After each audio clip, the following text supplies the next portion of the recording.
When Berry awoke, the cottage felt different. Not quieter exactly, but finished. The fair had packed up quietly during the night and had slipped away on wooden cartwheels.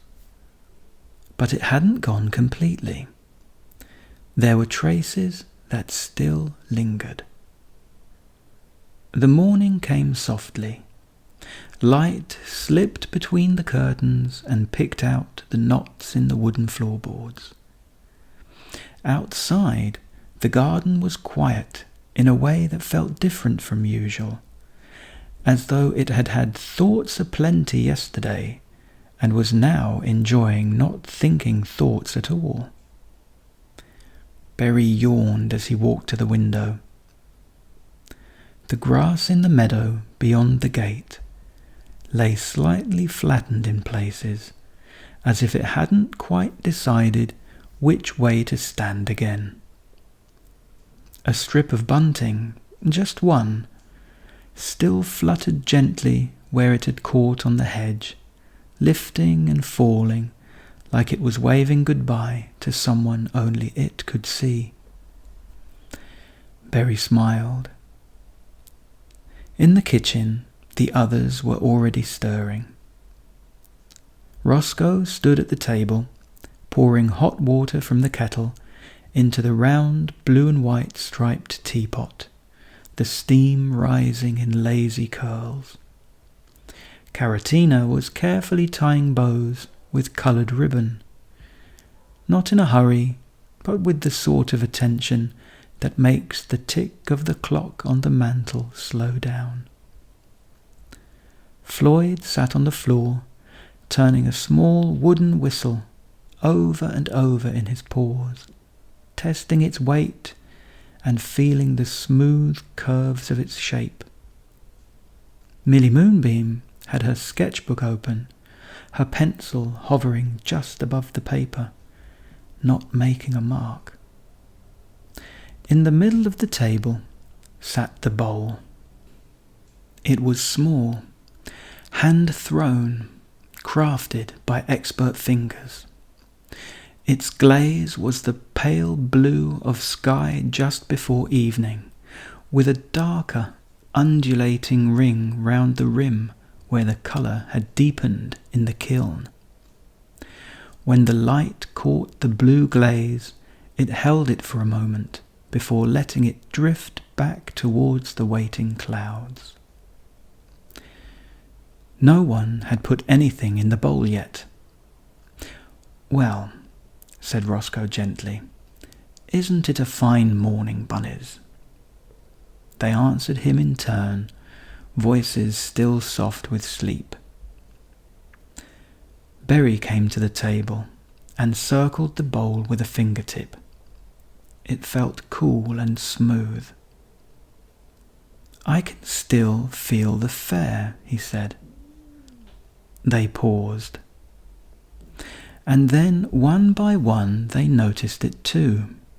Their eyelids drooped just a smidgen, and they let themselves drift back into memories of the wonderful day they had spent at the fair. A faint sweetness, sugar and warm spiced cake, something dusty, like rope holding canvas, a trace of apples, a crunch and the tang of green skin, and underneath it all the clean, open scent of grass after happy feet had danced over it to the sounds of fiddles and laughter. Caratina tied her ribbon into a neat bow and set it beside the bowl. "I didn't want to rush it," she said. "It felt like it needed a twist and a curl just so." Floyd lifted the whistle to his mouth and blew.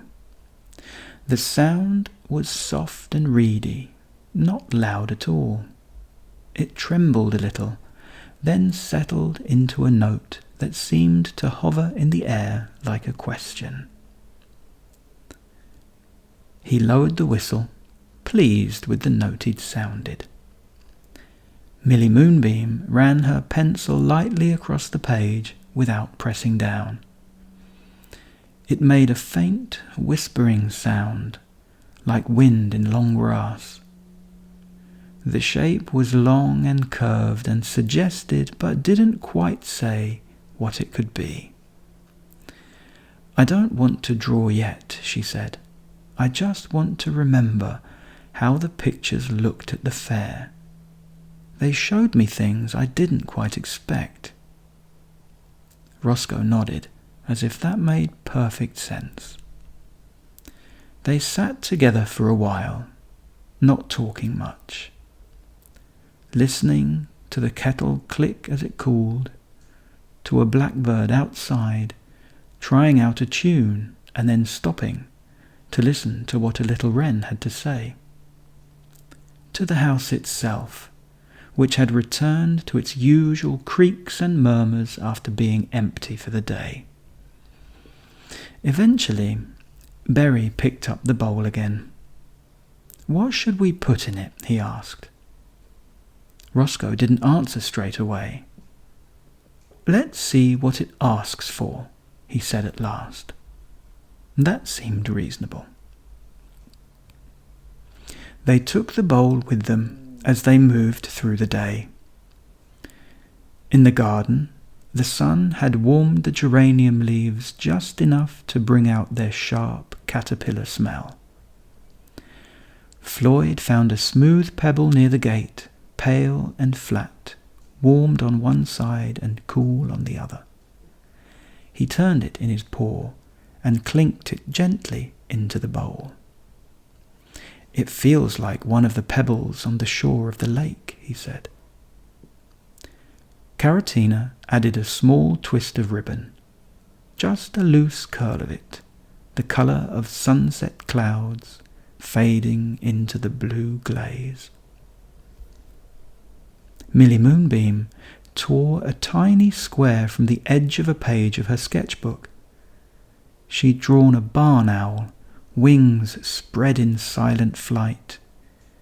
She folded it once, twice, until it was small enough to fit. "It could be flying over Mr. Bramblewick's gate," she said simply. Berry thought for a moment, then ran back inside and returned with a crumb of fairy cake wrapped carefully in paper.